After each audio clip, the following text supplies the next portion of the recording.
Pope Francis has written a letter addressed to every person on this planet, urging us all to protect the earth, our common home.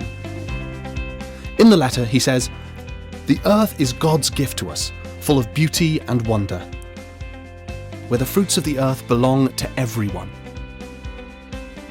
But what we see today is that our common home has never been so hurt and mistreated as it has been in the last 200 years. We have developed at a greater speed than we could ever have imagined. We have treated the earth like it has an unlimited supply of resources, taking more than our fair share from most people on the planet, as well as future generations to come. We have stripped the earth of its natural forests, contaminated the earth's waters, its land, and its air. Plants and species are becoming extinct at an alarming rate. The earth, our home, is beginning to look more and more like an immense pile of filth. Our increasing use of polluting fossil fuels, especially coal, oil, and gas, is helping to drive climate change, which is one of the biggest challenges we face today. Climate change affects us all, but it is the poorest communities who suffer the most.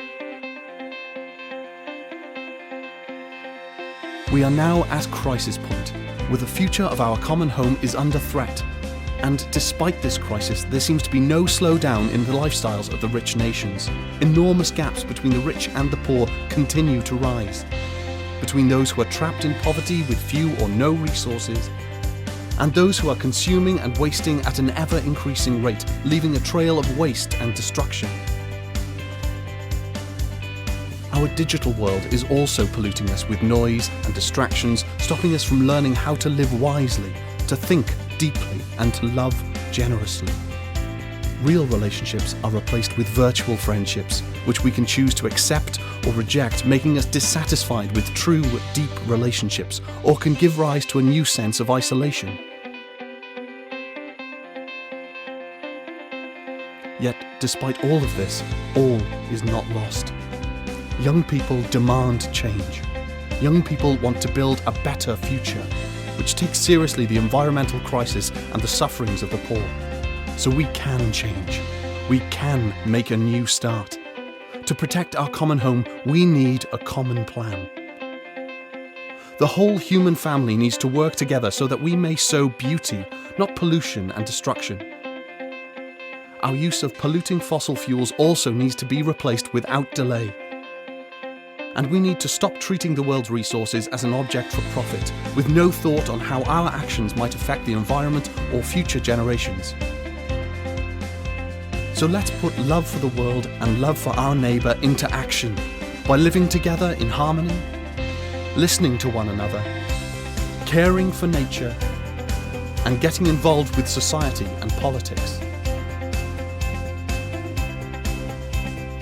Let's undergo an eco-conversion in which we listen to the cry of the earth and the cry of the poor.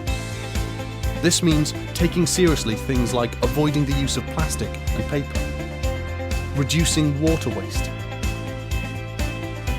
separating rubbish, and using public transport as a part of our calling to protect creation. But more urgently, we need to slow down on how much we consume and throw away. We can find great joy and freedom in living simply, rather than always on the lookout for what we do not have. We are capable of these changes and making a new start. So let us make that start today. Signed, Pope Francis. Laudato Si, a letter from Pope Francis on care for our common home.